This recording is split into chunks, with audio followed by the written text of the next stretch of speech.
Hey guys, this is Ken and welcome to Ion Radio. I'm unfortunately having to re-record the audio for my intro. Tried something new with the microphone. It picked up way more than I needed it to, and rather than re-record the entire ordeal, you're just going to get the audio. So, we have today Match 5 of Monster Madness. This is going to be a classic Trilogy matchup, and the players today are Pluisjen with Kyrsta, Agate, and tupperbuz with General Tagge. As usual with the Monster Madness series, the first game is going to be me, the second one will be Ed HC. So let's get right to the fleets and then to the action.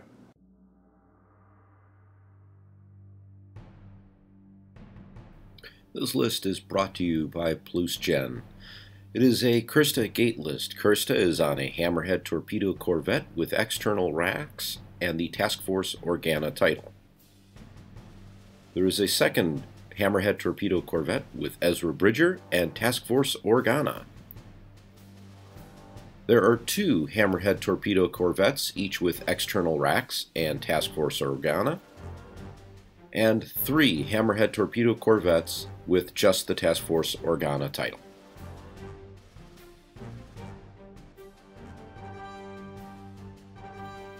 Coming in at 297 points, we have a General Tagge list brought to us by tupperbuz. General Tagge is on an ISD Kuat refit with Commander Vanto, local fire control, flak guns, electronic countermeasures, and ordnance pods. There is a second ISD Kuat refit with Wolf Yularen, local fire control, flak guns, electronic countermeasures, and ordnance pods.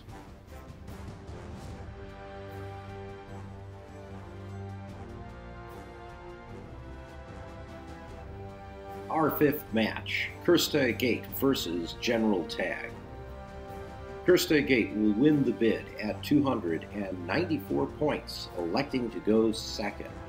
General Tagge has to choose between Opening Salvo, Abandoned Mining Facility, and Hyperspace Migration.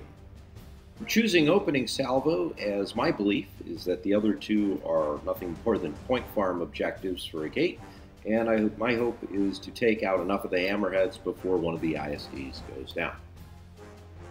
Here we are at deployment. As we can see, Imperial forces are on the left, Rebel on the right. Deployment pattern kept the ISDs close by each other and on the right side of the board, avoiding running into any of the obstacles. Hammerheads, on the other hand, are spread out, mostly into two groups, providing enough opportunities for multiple attacks. It is worth noting the local fire control teams on both of the Star Destroyers have replaced their redirects with salvo. General Tagge has also chosen turns 3 and 5 to refresh tokens. Turn 1. This is mostly positioning. Imperial Fleet, having 4 pass tokens, will use one here, with the hope of having one of the hammerheads out of position for the next turn.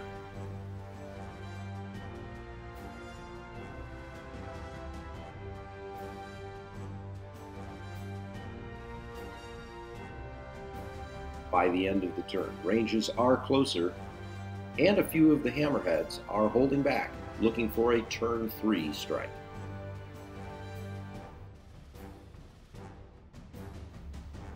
Turn 2. General Tagge will strike first, hitting the closest hammerhead. 3 hits go through, dropping the shields and causing a single hull hit. Commander Vanto allows this ISD to gain a repair token while the speed is reduced to 1. The hammerhead that was hit shows a concentrate fire dial and takes its first opening salvo shot against Tagge's Star Destroyer. Although the brace token is blocked with an accuracy, electronic countermeasures still allows its use. After redirecting damage, only shields are hurt. The return salvo does 2 hull hits to the hammerhead after using an accuracy on the redirect capabilities. Trying to stay alive, this hammerhead jinks to the port side and double arcs the ISD.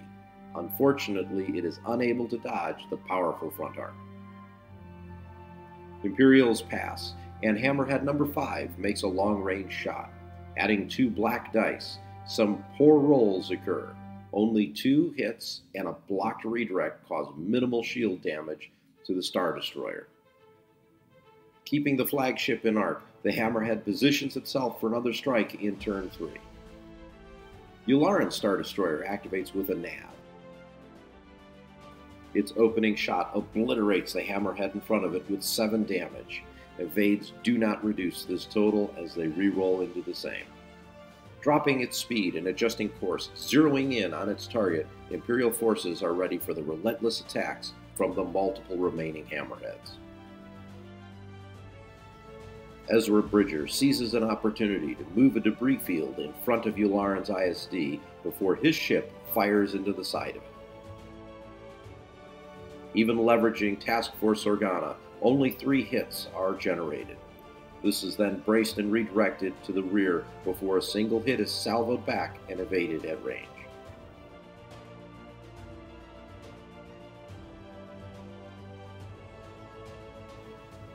The next Hammerhead fires into the side of Tagge's ship, scoring another 3 hits.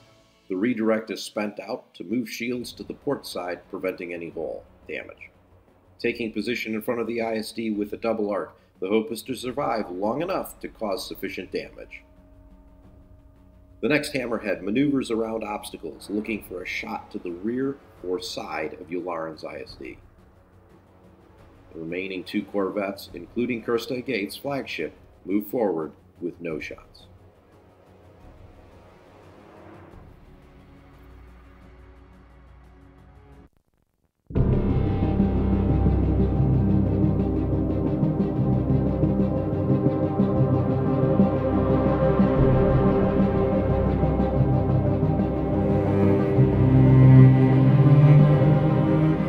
Turn 3. General Tagge recovers his redirect token before he orders firing solutions on the closest 2 enemy corvettes. The first Hammerhead takes just enough damage during ineffective evasive maneuvers that it is destroyed. The other Hammerhead takes 7 hits with an accurate shot preventing damage redirection. Evasive maneuvers are able to reduce the sum total of damage, leaving it on 1 hull point. Unfortunately, the massive size of the Star Destroyer breaks the small ship into millions of pieces when it is rammed. Peeking around the side of the asteroid field, a close-range shot is made into the rear of Yularen's Star Destroyer. Using external racks, the opening salvo, and a concentrate fire dial and token, 10 hits are rolled. This is braced and redirected, dropping the right side shield and scoring 2 internal hits. This is then salvoed back, taking down the forward and starboard shields of the Hammerhead. The attack run ends with it safely behind the Star Destroyer. After the Imperials take their 3rd pass of the game, Hammerhead number 3 fires its opening salvo, but only impacting the shields. At this stage, Tagge's flagship only has 2 rear shields operational. His return shot removes the 4 shields on this Hammerhead.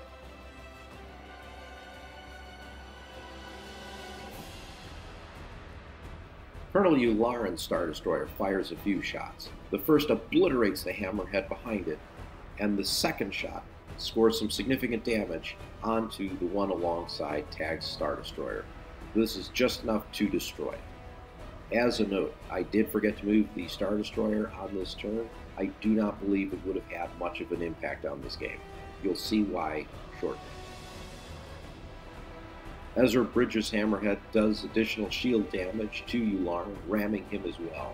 Unfortunately, this caused the Hammerhead to land on an asteroid field, causing a shield failure.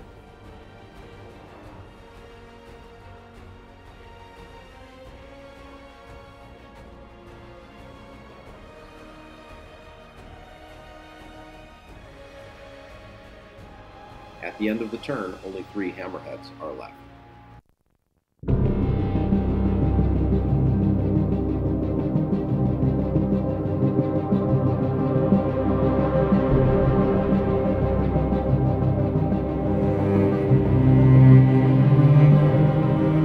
Turn 4. Colonel Yularen comes out of the gate, attacking the Hammerhead of Kyrsta Agate. 9 hits are scored. The brace is blocked. Evade is used as a brace due to Kyrsta Agate's ability, and the remaining 5 damage is redirected and contained. Fore and starboard shields are gone. 2 more internal hits. Following this up, out the side, 2 more hits rattle the poor hammerhead.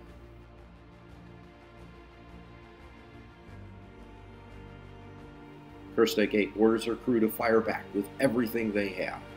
This initial barrage contained a mere 3 hits, but after opening salvo, external racks, and confire, 6 more hits totaling 9 forced the ISD to use her brace, contain, and salvo defensive capabilities.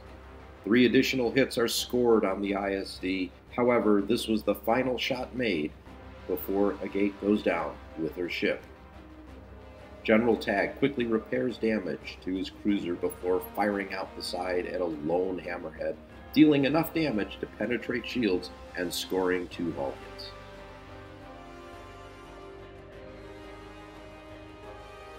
Ezra Bridger's hammerhead, still alive, scores a structural damage hit into Yularen's ISD before his second shot misses completely. Tucking in behind the opponent, Ezra moves into only the rear arc of Yularen's Star Destroyer.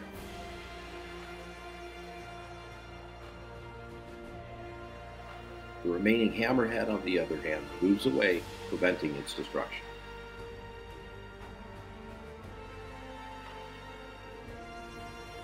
Colonel Yularen regains his redirect token, once again using Tagge's ability, before making a side shot at close range into Ezra's hammerhead. After using all of his defense tokens, Ezra Bridger's ship has shields only in the right and rear side and 1 hull point remaining. Yularen's helmsman is unable to avoid the debris field ahead and takes the corresponding damage on the forward shield. Not willing to give up nor surrender, Ezra attempts further damage on Yularen's ship, coming 1 point short of destroying the massive ISD. Imperial Doctrine, unfortunately, salvos back, destroying the small craft.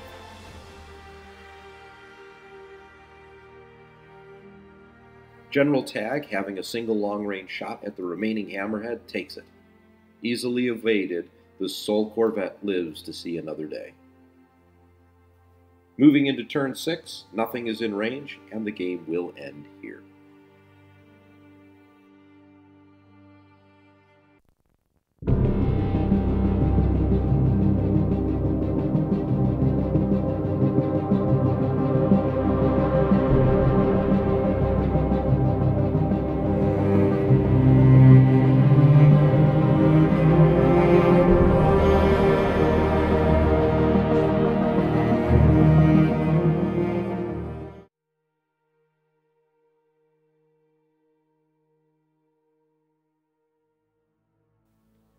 Moving into the second match. This is the one done by NHC. Tagge is first player once again against Kyrsta Agate. Looking at the objectives, opening salvo is also chosen, as both the other 2 really seem like point traps. So Tagge figures he can destroy at least 4 hammerheads to score the win. So with deployment done, what you see here is the start of round 1. The ISDs are on the left flank here, spread out a little bit, and all 7 hammerheads more or less line the opposing side. During turn 1, the ships move into attack formation towards the enemy flagships. Ezra pushes the debris field into General Tagge's path. Most of the hammerheads here are starting to scrunch up on the left-hand side. During round 2, the first opening salvos are shot. Colonel Yularen's Star Destroyer weathers the storm, but has lost most of his shields and strips the shields off of one of the hammerheads. General Tagge savages Hammerhead Bravo and is attacked by Ezra, who gets lucky with a single damage salvo. 2 blanks are rolled on this shot. Hammerheads swarm in from the left flank. Looking at the beginning of turn 3, Colonel Yularen will recover the brace on his Star Destroyer. Hammerheads are split, 3 and 4 on each Star Destroyer. General Tagge begins turn 3, attacking Ezra with his front arc. Burning his evade and reducing the damage, Ezra's Hammerhead manages to survive on one ball. Tagge then attacks Hammerhead Bravo from his right arc, locks down the evade, and destroys him. Then, in an attempt to jump over the debris field, rams Ezra's Hammerhead, destroying that ship as well. Hammerhead Alpha unloads a double arc with external racks into Colonel Yularen and scores a depowered armament. This is viciously salvoed in return, causing significant damage on the Hammerhead. This is done before hopping over Yularen's Star Destroyer onto the port side. Activating next, Colonel Yularen cannot fire on Kyrsta Agate, who is at long range because of his depowered armament. Instead, he takes shots into Hammerhead Alpha on his left, scoring a hit in accuracy and 2 blanks, and Hammerhead Delta on his right, scoring 3 hits. Yularen narrowly misses the obstacles and lands just barely in Kyrsta Agate's double arc. Kyrsta Agate attacks, scoring 5 points of hull damage, including a structural, but Yularen has discarded his brace and activated ECMs to survive. Hammerhead Epsilon attacks Yularen's Star Destroyer, adding his opening salvo dice, scoring 7 damage, destroying the Star Destroyer. The remaining Hammerheads navigate threatening General Tagge's Star Destroyer. A note that Ed wanted to make: if he was a human player, he would cut and run as opposed to moving on to destroy the Hammerhead. However, the robot will only run if heavily damaged. We now go in to turn 4. Start at turn 4, as we can see, of the 5 remaining Hammerheads, they are all looking down into the right side of General Tagge's Star Destroyer. Tagge attacks Agate first, scoring 8 damage with 2 accuracies from the front arc. Agate spends the brace regardless, side shot scoring only 2 damage. Black dice completely with, coming up blanks. Next activation is Kyrsta Agate. No attacks, but clears the way for the other Hammerheads to move in. Hammerhead Epsilon takes a long-range concentrate fire shot. It gets salvo and lands on a debris field. The remaining Hammerheads navigate in to intercept General Tagge. Looking at the beginning of round 5, Hammerheads are trying to keep themselves in a position to hit General Tagge. Tagge opens up his turn, firing and destroying Hammerhead Epsilon on the right side. This ship also takes a rear shot at Hammerhead Delta and does a hard turn to the right. Hammerhead Charlie takes his opening salvo shot, and the other Hammerheads navigate towards General Tagge, all of them avoiding the deadly front hull zone. Looking at the beginning of turn 6, one Hammerhead completely out of position, looking to save itself and repair itself on the station. The other 3 zooming in towards General Tagge, but not necessarily in decent range to do significant damage. General Tagge attacks Hammerhead Charlie from the right side, scoring only 2 points after successful evasive maneuvers. Tagge continues his hard right, turning towards Kyrsta Agate. Hammerhead Charlie continues his attack, stripping General Tagge's remaining shields, and survives the double salvo with 1 hull remaining.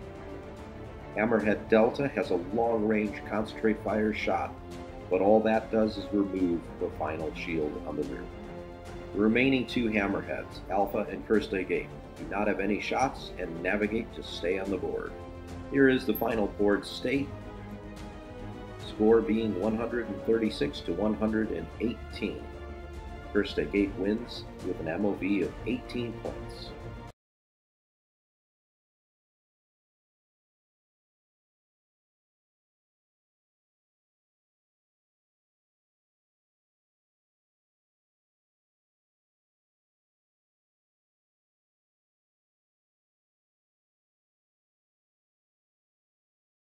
So another set of crazy games and another flip between the 2 games. So let's review the scores. Game 1, that's one I played. General Tagge wound up winning this one. 276 points to 68 for a grand total margin of victory of 208. Game 2, which was Ed's. Kind of a little different. We took out an ISD in this one. Agate wound up winning 136 to 118, margin victory of 18 points. When we put it all together and look at both games holistically, Kyrsta Agate scores 204 to General Tagge scoring 394, so Tagge will win the set by 190 points. So huge congratulations to tupperbuz, who moves on to the final, and Pluisjen, thank you so much for playing. I really enjoyed working with the 6-7 Hammerhead fleet of Kyrsta Agate. So, interesting note, in this case, both Ed and I chose the same objective for the same reasons. And I think where the difference might be is the profiles. So when you look at how we set up the robot, I went for a forward attacker, Ed went for a forward mover. And what that essentially will do is create more concentrate fire opportunities for my ISDs. And honestly, those were what did the extra 1 or 2 damage to take out a lot of the hammerheads. I suspect that had some component to how the game played out. Anyways, next week we're going to go into the other semifinal match, and that will be Bail Organa versus Kraken. As usual, if you enjoyed the video, give it a thumbs up, subscribe to the channel if you haven't already. Follow us on Facebook, Instagram, and Twitter, and of course you can chat with myself, John, and Ed, the creator of the robot, on our Discord channel. Till next time, I'm Ken, and this is Ion Radio.